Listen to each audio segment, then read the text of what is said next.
है, एक तो मौन व्रत भी रहना है क्या इसमें?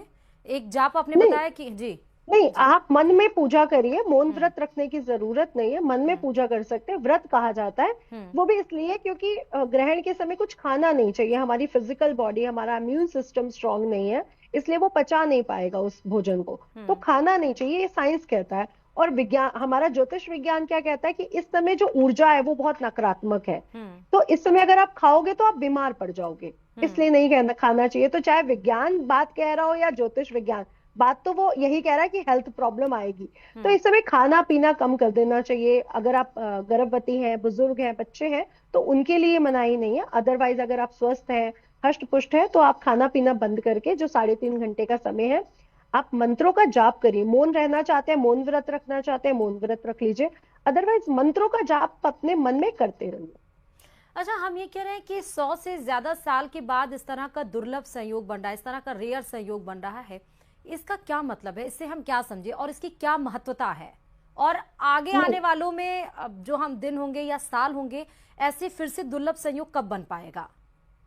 देखिए ये बात तो बिल्कुल सही है कि ये बहुत दुर्लभ संयोग है, हम्म। क्योंकि जब हमने इसकी स्टडी भी की तो ऐसा ग्रहण जो श्राद्ध पक्ष के पहले दिन पड़ा है, जी। और दूसरा सूर्य ग्रहण जो श्राद्ध पक्ष के आखिरी दिन पड़ा है, ये 100 वर्ष से ऊपर हो रहा है।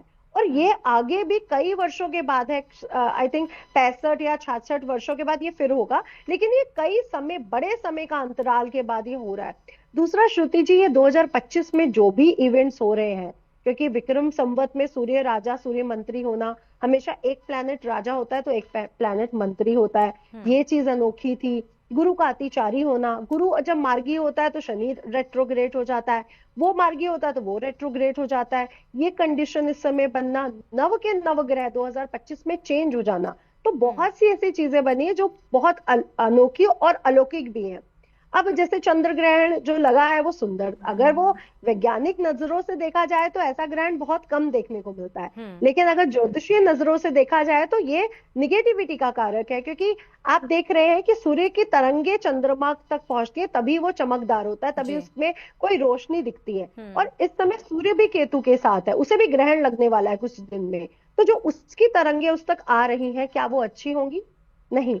राइट। तो यहाँ पे चंद्र का ग्रहण तो है ही है, कुछ दिन बाद सूर्य ग्रहण भी है, और उसकी तरंगे यहाँ पहुंच रही है और चंद्रमा की तरंगे वहां पहुंच रही हैं। दोनों ही डाइवर्ट हो रही है एक दूसरे पे। तो ये जो इस समय रंगों का, तरंगों का जो खेल चल रहा है, वो नकारात्मक है, हमारे देश के लिए भी, मानव जीवन के लिए भी, और जो आपदाएं हैं प्राकृतिक उनके लिए भी।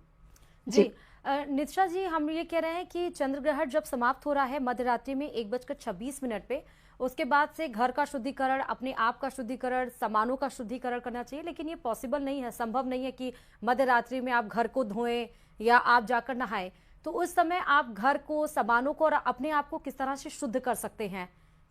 जी, देखिए पहली बात तो श्रुति जी, 1:30 बजे ग्रहण खत्म हो रहा है, जी। लेकिन जब तक वो चंद्रमा राहु से अलग होगा, वो हाँ। डिग्री वाइज भी बढ़ेगा, वो 2:22 है, उसके बाद ही बेसिकली ग्रहण खत्म होगा। यानी रात के 2:30 बजे ग्रहण खत्म हो रहा है, 2:22 पर।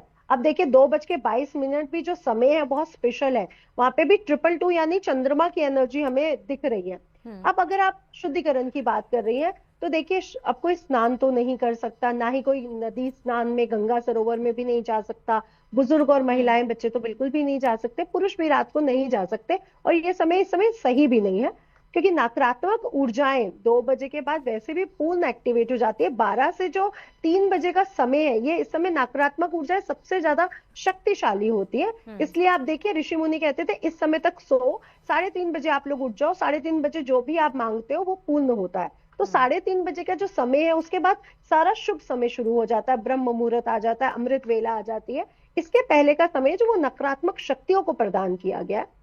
तो यहाँ पे कहीं कुछ करने की जरूरत नहीं है, सिर्फ गंगा जल पीजिए और गंगा जल छिड़क दीजिए अपने ऊपर भी और घर के ऊपर भी। जिस पलंग पे आप सोने जा रहे हो, बच्चों के ऊपर थोड़ा बहुत, या बच्चे सो रहे हैं या कोई सो रहा है तो उनके ऊपर मत छिड़किए, लेकिन उनके पास एक कटोरी में भर के रख दीजिए। हम्म। ऐसा करने से भी आप उनको नकारात्मक ऊर्जा से बचा सकते हैं। जी। राइट। आपको कुछ खाना पीना नहीं, अच्छा कुछ जो सामान आपके घर में बच जा रहा है, कुछ खाने पीने की ऐसी चीजें हैं, उसका शुद्धिकरण कैसे किया जाए? देखिए मैं तो ये मानती हूँ कि जैसे हम बासी भोजन नहीं खाते हैं, तो हाँ। ये भी राइट। नकारात्मक ऊर्जा से ही लिप्त हो चुका है। तो हमें इसका सेवन नहीं करना चाहिए। तो जो बचा है उसको हटा देना चाहिए। और अगर आपको सुबह ऑफिस जाना है, क्योंकि कल मंडे है, सबने जाना ही होगा ऑफिस, तो इस समय रात को कुछ बना के ना रखे, सुबह थोड़ा सा ही बनाए। स्पेशली सुबह कुछ ताजा बनाए, रात का पका हुआ या आटा गुथा हुआ ना खाएं। इसको अगर आप हटा देते तो बहुत अच्छा रहेगा, क्योंकि ये बात सच है, जो लोग खाएंगे वो भी अंतर देखेंगे, जो लोग नहीं खाएंगे वो भी अंतर देखेंगे, कि हेल्थ इश्यूज आपको आएंगे। हमें लगता है कि ये जो एक प्रतिक्रिया हो रही है वो तो आकाश मंडल में हो रही है, हमारे फ्रिज में, हमारे घर में इसका क्या वो मिलेगा। लेकिन ये बात सच है कि आपके हेल्थ इश्यूज आते हैं। इसलिए फ्रेश आटा गूंनिए, फ्रेश सब्जी बनाइए, रात का जो भी बचा कुचा है उसको मत खाइए। अब जैसे दूध है जो बच्चों के लिए हमें सुबह भी चाहिए होगा, चाय में चाहिए होगा, कई बार सुबह दूध हमें नहीं मिल पाता है, तो आप उसमें तुलसी पत्र डाल दीजिए, क्योंकि दूध गर्म हो रहा है, दूध को बना दोबारा उबाला जा सकता है। इसलिए ऐसी चीजें जो दोबारा उबाली जा सकती हैं, दोबारा उनको बनाया जा सकता है, वो चीजें आप रख लीजिए। जैसे सब्जी बनी हुई है वो गर्म ही होगी, वो कुक तो नहीं होगी। तो हाँ। ऐसी सब्जियों को, ऐसी चीजों को आप हटा दीजिए तो अच्छा रहेगा। जी। अच्छा, जैसे जो फल हुए या जिन सब्जियों को या जिन वस्तुओं को वैसे ही खाना है, जिसको पकाया जी नहीं जा सकता, उस केस में क्या करना है हमें? देखिए, फल को तो हम धो के खाते हाँ, हैं, हर राइट फल राइट। को धो के खाया जाता है, इसलिए जो चीजें धुल के खानी है, जैसे पैकेट्स दाल है चीजें हमारे जैसे हुई, किचन हाँ में, जी। हाँ, जैसे पैकेट्स चीजें, चिप्स वगैरह, चॉकलेट वगैरह, ये अवॉइड करने को जरूर बोलूंगी। लेकिन जो फल है वो तो धुल जाएगा, क्योंकि चिप्स तो नहीं धुल सकता, चॉकलेट तो नहीं धुल सकती। तो तभी मैं कह रही थी कि ये सिर्फ चंद्र ग्रहण के समय ही नहीं कि हम पैकेजिंग वाली चीजें नहीं खाएंगे, हाँ। ये कुछ दिन लगातार, क्योंकि जो चीज आपकी दुकानों में आ चुकी है वो बिकने में टाइम लगाएगा, ऐसा नहीं कि आज ही बिक जाएगा। राइट। तो कुछ दिन लगातार उन चीजों को कम खाएं। अब सूर्य ग्रहण भी आ जाएगा, तो अगर 90 डेज ये तो 90 डेज वो, तो 3 महीने और 3.5 महीने का ये जो पीरियड रहेगा ये नकारात्मक रहेगा। तो जो पैकेजिंग चीजें हैं उसमें भी तो उसकी ऊर्जा गई होगी, क्योंकि पूरी पृथ्वी पे वो एनर्जी का संचरण है।